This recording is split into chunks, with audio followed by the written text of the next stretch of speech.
Good morning, everyone. Good morning. This is Spirit Journey. Today is Monday.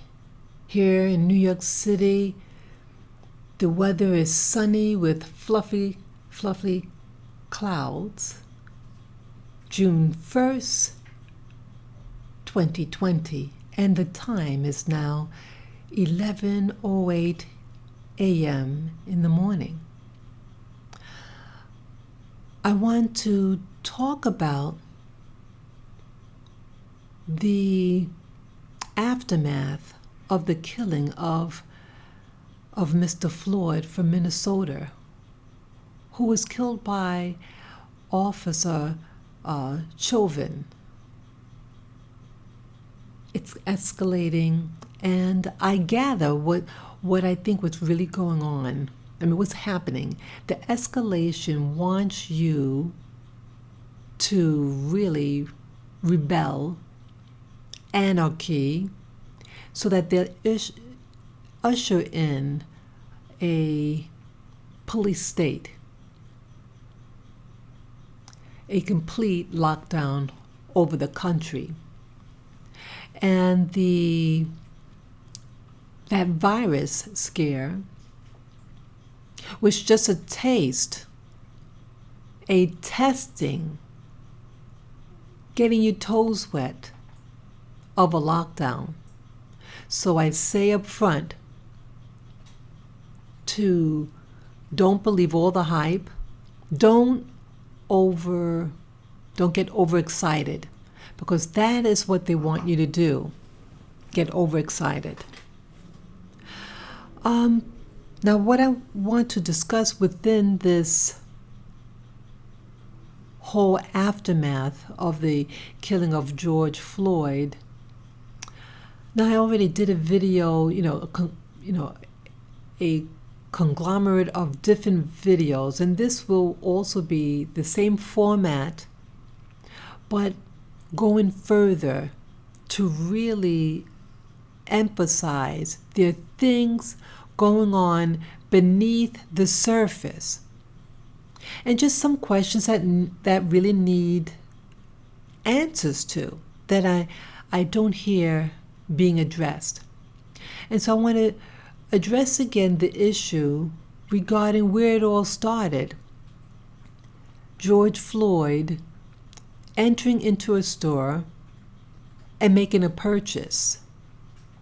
Now, I don't know whether Mr. Floyd had in the past gone there. Was he a regular customer of that store? I don't know. But some things, I thought it was important to get more information about this and to hear what the owner of the store has to say. And I think some of it is very positive.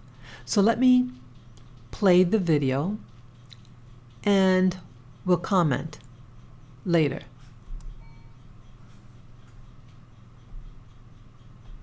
Made contact with George Floyd is speaking out. He says that officers were called because of a counterfeit $20 bill that Floyd used to buy a pack of cigarettes. Only on WCCO, Mahmoud Abamayali says that he is with the community and wanting justice for the Floyd family. Here's Reg Chapman. For 31 years, Cup Foods has been a part of the South Minneapolis community.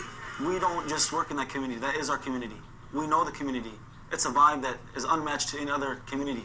It's the best thing that's happened to our family. The family-owned business has come under fire after a phone call to police about the passing of a counterfeit $20 bill led to 46-year-old George Floyd begging a Minneapolis police officer for his life. I was not there. You were not there. The staff that called the police followed protocol. When he identified the bill was fake, the patron was out of the establishment. When the police arrived, he was outside of the establishment, which normally never takes place. Why he was still there, we're not sure. Owner Micah Bumniali says what happened on the street outside his establishment should never have ended with a man dying. Most of the time when patrons give us a counterfeit bill, they don't even know it's fake. So when the police are called, there's no crime being committed. They just want to know where they got it from. And that's usually what takes place. Wait a minute, I gotta interject here. Most of the time he's saying they don't even know that is a counterfeit. So it wasn't a crime per se, But why even call the police? You call the police when there's a crime or danger. This was a very circumstantial event that ended in a tragedy, and unfortunately, we're taking a lot of animosity for it. He understands people are upset, but feels their anger should be used to get the arrest and conviction of those responsible for Floyd's death. For those who say if the police hadn't been called, he wouldn't be alive. How does that staff member feel about that? That may be rightfully so. However, we cannot predict the future. If I was there, things would have been handled differently. This business owner says he is prepared to do what he can for the family. We want to offer, first and foremost, our deepest condolences, and we want to give any support, if it's financially, socially, spiritually, any type of support they need. Reg Chapman, WCCO 4 News. Okay, I thought that was very positive for them to be willing to pay for expenses. But my concern is, why call the cops? Their response was, well, just to ask, the police were to ask him where he got it.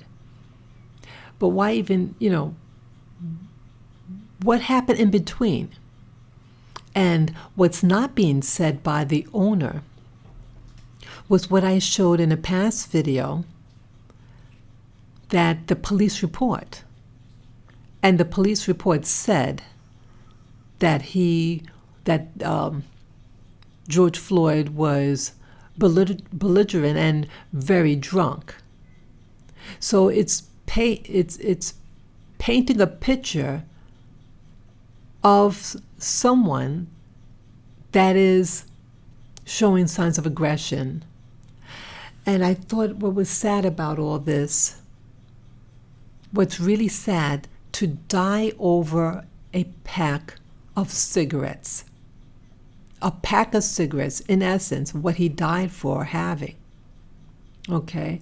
And you can look at my past video showing what the transcript said. And it's very problematic. Has anyone examined the $20 bill? Was it what he gave? If they're trained to identify a false bill, it would have been identified at the spot. I used to be in retail, in a tourist section, and we're given different tools, like the pen that you write on when someone gives you $100 bills. And this pen, you use it, and if it changes color, then it's not an authentic bill. It's problematic, okay? So before that person leaves, it should have been addressed then.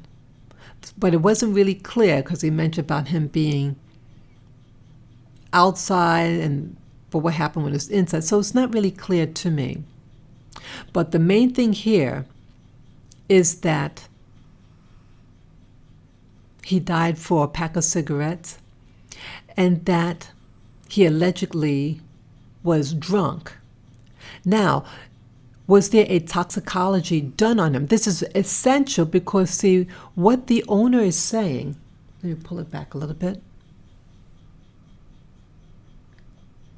This is the owner. This person, according to him, he says he was not there at the time of the arrest of George Floyd's death. But I commend him for coming out, but he's coming out because he's being, people are taking it out on him. He is an immigrant, and was in the area for 20 years about. And he said he's part of that community. And I think it's essential for someone to be part of a community, not just be a part of the community because he has a business there. See, there are many people who have businesses. They set up shop. Many of the newcomers into the U.S. start their businesses in black neighborhoods because that's the rent that they can afford, the poor areas. And the poor areas are usually black neighborhoods. Okay, so yes, he's serving a community, but it resulted in the death over a pack of cigarettes. It has to be determined whether he was drunk, Mr. Floyd, and whether or not the bill was it a bill that George had given him, because you have to make that when you're making a sale, you have to determine at that spot. You can't wait for the person to leave the store. Once they leave, that's it. And why even call the cops? They could have waited, maybe, let's say the next time he comes for cigarettes, to say, hey, I remember you the last time. Hey, the bill that you gave was a fake bill.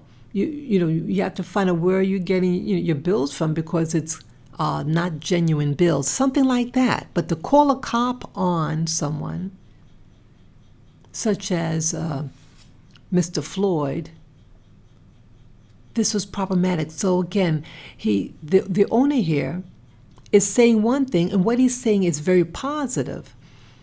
But in my opinion, it sounds very PR, very public relation. He's an intelligent man. He knows what to say, what not to say. Okay, so the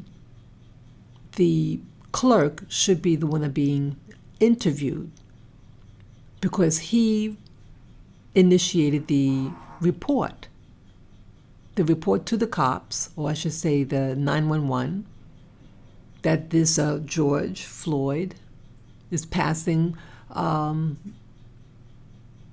counterfeit bills or problematic bills, and he's belligerent and drunk. So by the time the authorities came, maybe that's why they were so aggressive with him. Okay, you have this COVID virus going on. People are locked up, and then people are losing money, poor because they're not working, and then someone being up, taking the opportunity to steal by counterfeit money, it might have set the cops off. Who knows? So that's the first part of that. But it is essential. See, it's more than just having a business and saying you're part of the community. It's also important to live in that community, because you need to know your neighbors. Some people, not all neighbors are good and not all neighbors are bad. But if someone is living and working in a community, that really helps insulate and bring understanding. Because if everyone basically knows everybody, what could have happened then was, hey, so-and-so, as I said before, hey, the bill that you gave, hey, by the way, it wasn't an authentic bill. So then the person could have corrected, say, wow, okay, give me back that, that bill. I've reported to the authorities, and here's another bill. See, that would have been an open communication, and one that shows goodwill. But goodwill was not shown when they said that George Floyd was acting up and very, very drunk. Okay, so that's all that I'll show with this particular video. Let me show you the other ones now. Now this one, why I'm showing this video, okay, this cop here, he seems really nice, and he's having a good dialogue.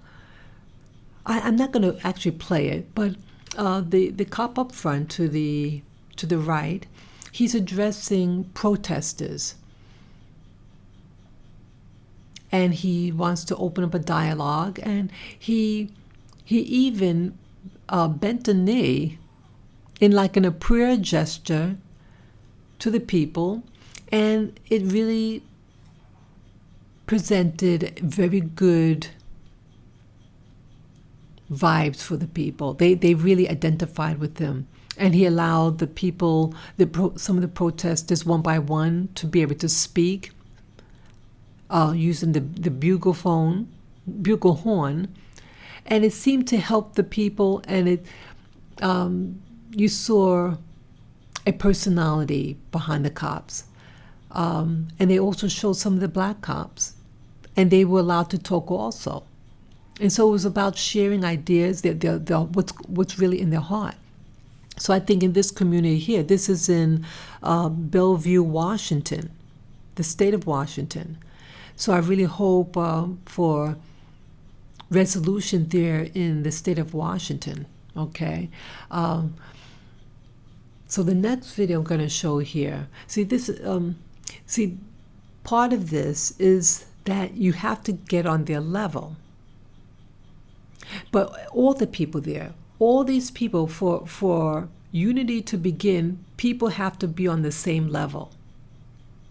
Okay, whether you're a police officer, whether you're a civilian, because you're dealing with all different personalities. You have to have some type of common ground. And part of that common ground is to know your neighbor and be a neighbor. Be a part of that community.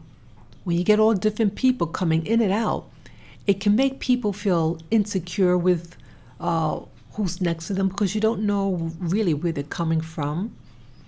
Are their intentions good or not good? Okay? This actually reminds me of something else when I said that, about knowing someone's intentions. I did a video a couple of days ago regarding Amy Cooper, the woman who had the dog in Central Park, and she called 911 deliberately to get a black man in trouble with the police officers, and she gave us a false statement that she was being threatened by a black man, and that he was also threatening the dog. But he had a camera, a video going, videotaping the whole dialogue, okay? And it was found that her statement was false. But in her so-called apology, this Amy Cooper had said, well, I didn't know what his intentions were when he came by. Okay, that's a key word, the intention. And that intention flared her up, brought out her paranoia. But it was obvious to everyone else what the intention was. He was very direct. He pointed Christian Cooper. Okay, the two Coopers, they're not related. But this Mr.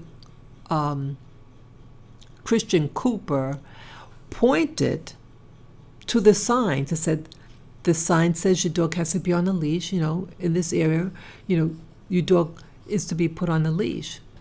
So, again, intention. And I did mention in my video yesterday that at the place called The Ramble, a section of Central Park in New York City, there are not a lot of black people that go there. There are blacks that go there, but it's not a lot of black people that go there. And so you have a white female, you have a black man, and again, who are you? What is his intention? And she made a judgment against him because, I speculate, because of his race and because the type of call she made threatened that I will call the authorities that an African-American man is threatening me. Okay? So, again, the dynamics in part is know your neighbor. Know who you're dealing with. Okay? When you don't know someone, then that's where problems could begin because of intention. But some people are just wicked. Okay, let me go to the next video now. Okay. Now what I'm showing here, okay, this one here. Now I'm not going to play this video, but this one here, entitled Derek Chauvin's House, Oakdale, Minnesota. This police officer had two homes, okay? He had the Oakdale, Minnesota home, and he also had another home. Let me show you that. He also had a Florida home, and look there. Let's see. Trying to see the city where he's in. Okay, well, he has a Florida home. Okay, this top thumbnail picture here. Protesters gather outside Florida home of former Minnesota officer charged with murder. Okay, so this Derek Chauvin had 2 homes. And what is lacking here? Let me go back. I'm sorry. What's lacking here is that the police officer, the murderer, how is he going to be a neighbor? How is he going to connect to future protesters? See, if you have 2 homes, he did not live where the people, where the whole thing happened. They don't have, this is essential. Police officers in general do not live in the community that they police in. And I think this is the key issue, because a lot of whites live in segregated communities. They don't want black people or people that don't look like them in their community.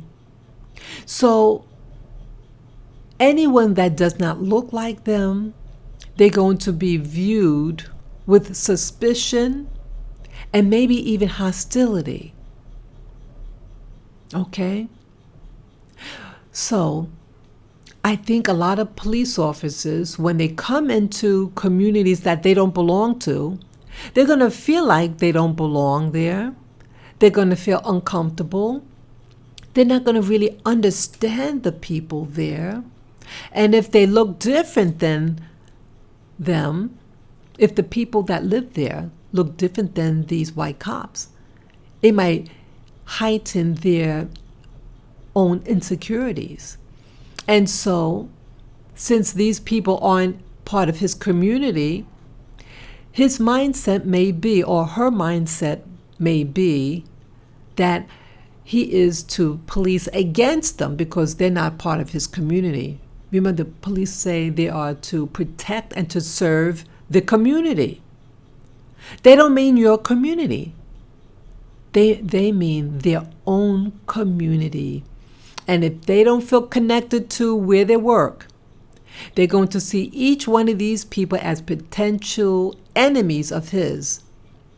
And that's why oftentimes he, she, police officer, lives somewhere else. They don't want to be living or associated with these people. So I think part of the answer in these, to prevent these race riots, is that law enforcement should live in the area where they protect, so that then they'll be connected with that area. And they want to, again, people want to protect where they live. They want to protect their homes, the property in the home, okay? It's a natural. And if kids and stuff like that, people go to the same schools, if their children all go to each other's schools, it's going to bring things closer. At least they know each other. And if something happens, they'll be able to approach them and say, hey, this happened. Hey, the bill that you passed on, hey, we were told something problematic about it. Hey, where did you get it? So we can correct it. Instead of, oh, well, so-and-so was drunk. And they may not have been drunk. Some people could be on a medication that could make them appear a little groggy. And it has nothing to do with being drunk. Okay? So I think it's very important for cops to live in the area where they police. For me, it seems like a no-brainer. But See, sometimes they don't want people to know that they're police officers because they could be targeted by criminals. Well, the community needs to come together to be as one. So if someone is doing something illicit, the community will out them, okay? Because the system that they have now is not working. It's not working, and there's no love. If you don't feel connected to a community because you don't live there, then you're just there for a check. And that is the problem with society right now. People work for a check. They don't work for a community. There's no sense of family. It's all about getting a check, racing back home to the suburbs where you can put up big locks on your door or a big gate around your home because you don't trust anybody. And you especially don't trust people that don't look like you. Okay? So I thought that was very important, to be a neighbor. Be a neighbor. Yeah, know your neighbor and be a neighbor. Goes hand in hand. Okay, I want to show you this last video here. And I think it's very important. Okay, let me make it bigger. Okay, I'm going to play it right now.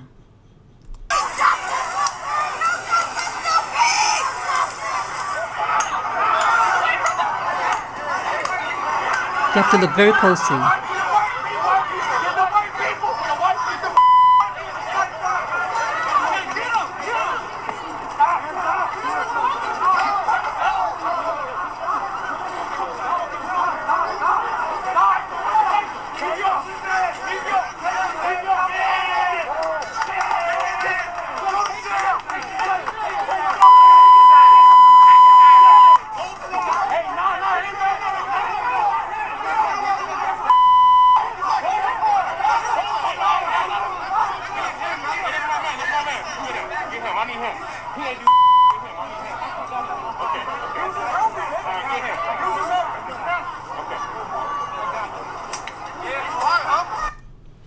Okay, now this one I have to show you. I wanted to show the whole thing without an interruption. Now the part with the police, that is what I want to really focus on. And I'm going to call this a provocateur. Know your neighbor, be a neighbor, because then you'll be able to quickly identify a provocateur, a sabotager, okay? Let me just go back a little bit to where the melee begins. This is very, very, very important.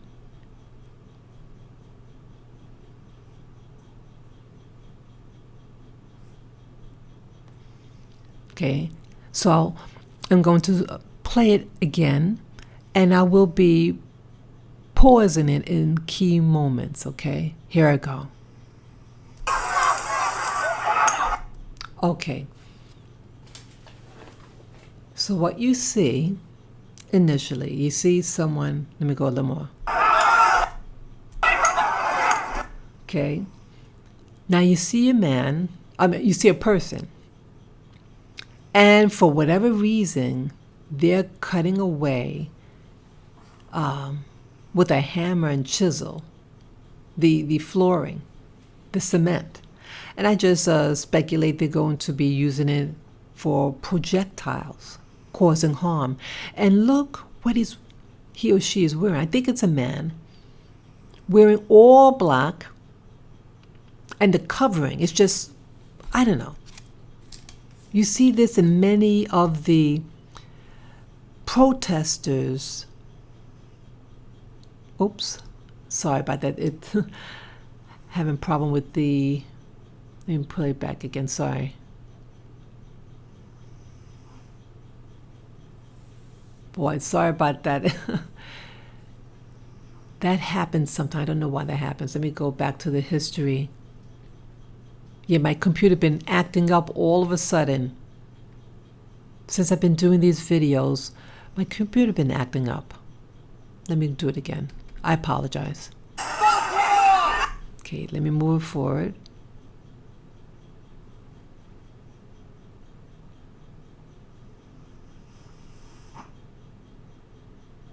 Yeah, this is very important. Okay. So I'll start again.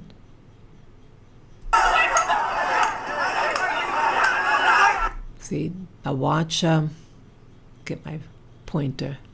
Okay, watch this person and this person. Okay.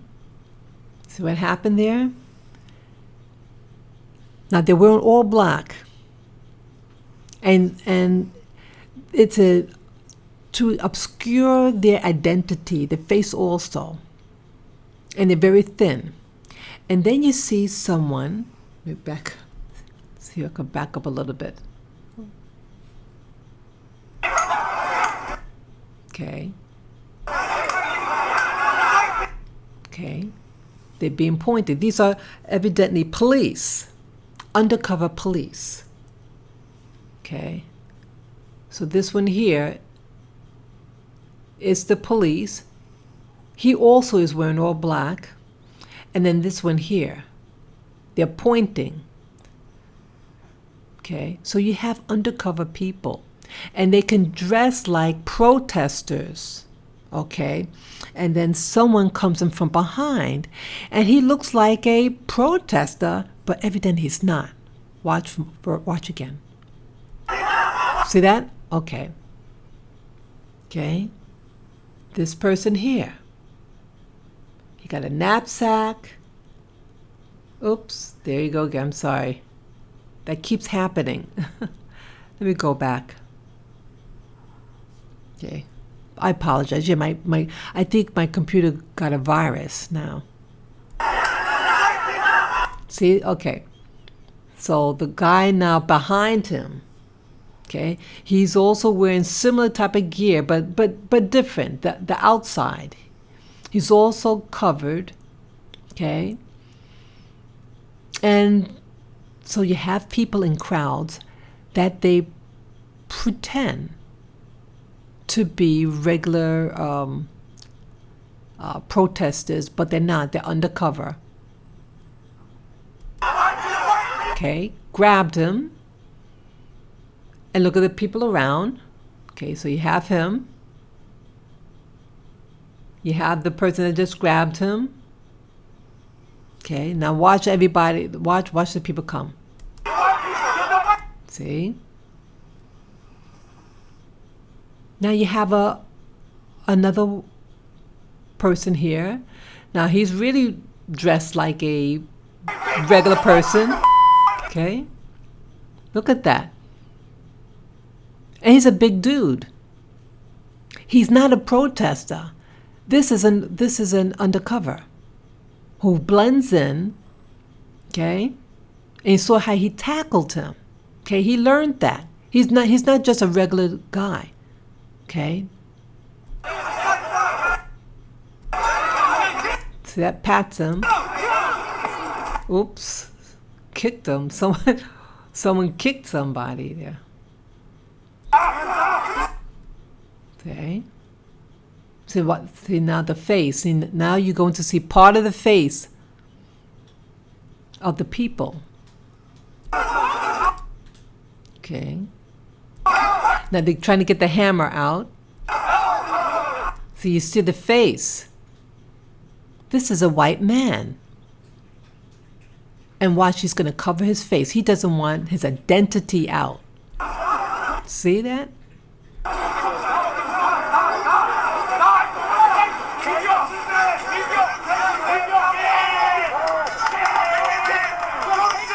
See that? Look at that.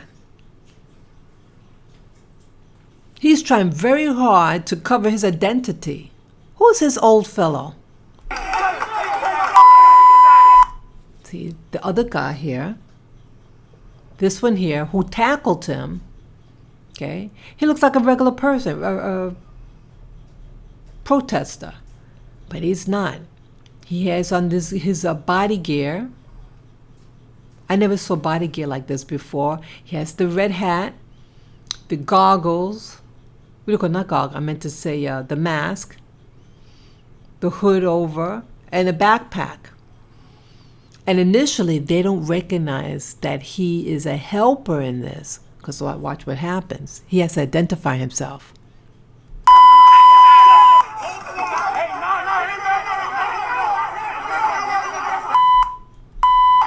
See, there it goes.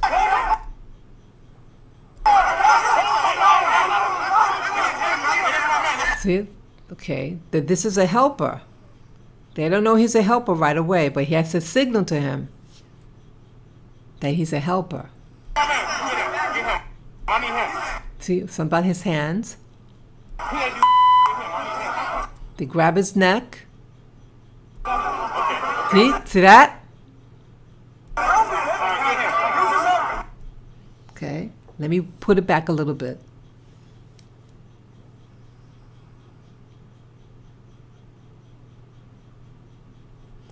It's happening so fast.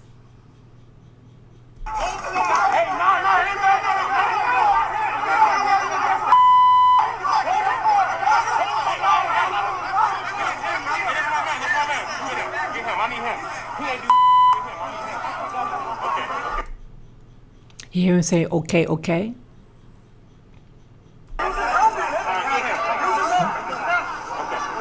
See that? They don't want his identity out. Okay, something he did or said, oops. Boy, I can't stand this.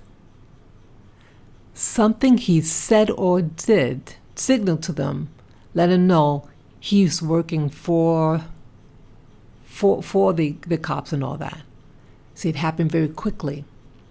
So my point in showing this video, and I think it's essential to the whole thing, it's to bring it all in together, that know your neighbor, be a neighbor is also about knowing who you work with, knowing who's on your team.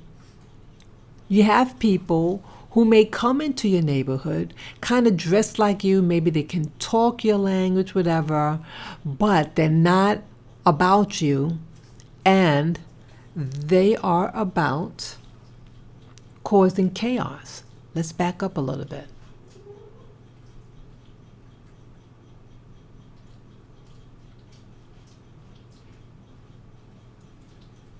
Okay?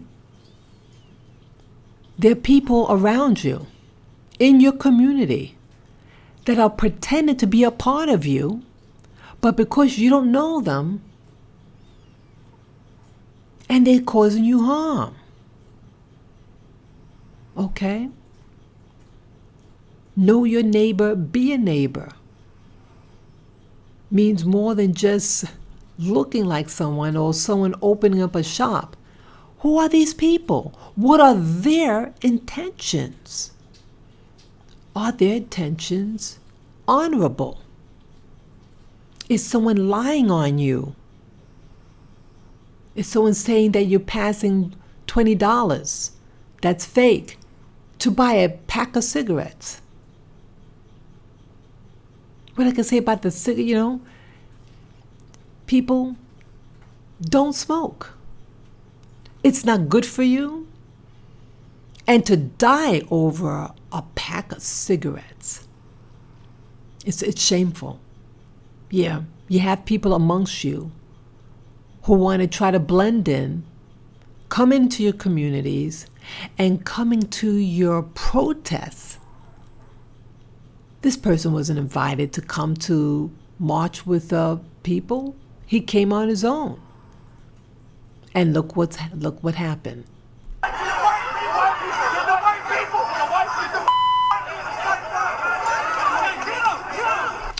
Wait a minute. I'm just noticed something else. Oh, wow. Wait a minute. Did you just see that? I just noticed something. The white guy who tackled him, he took something out of his pants. Wait a minute. Wait, I'm just noticing that. Wait a minute. Okay.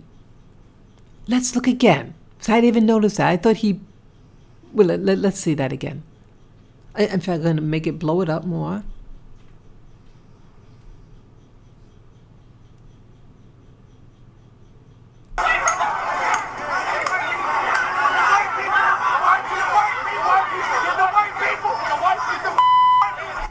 And here someone also saying, get those, about someone's race, to get them. Okay, let me keep on playing. Now watch the man in the shorts, the gray shorts that tackles. Watch his hand. He does something. He took something from him. Let's see what he might have taken. See, okay, look very carefully. Okay, I wish I could do this in slow motion. Okay, look at that. Looked like he took something. See the other hand. See his left hand now. Let me go that. It looked like he took something. What do you think? Let me do that again. Let me do that again.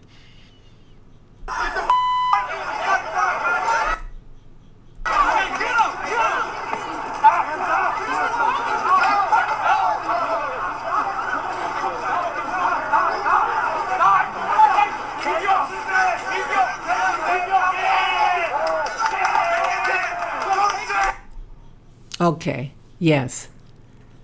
Yeah, provocateurs. Now, is this what George Floyd would want? A provocateur like this to fight his cause? No. Yeah, provocateurs. And this looks, again, I don't know this man. He looks like an older guy, gray hair. And it'd be very interesting who this man is. Why is he covering his identity so much, covering his face? Okay? There's a reason for that. You have people who are trying to overthrow the country and exploiting the injustices that happen to black people in this country, and try to sabotage a peaceful protest and make it into something violent. Who's going to be blamed for the physical violence and destruction of property are the black people. That you see here. This looks like a Caucasian man who was damaging property. Okay?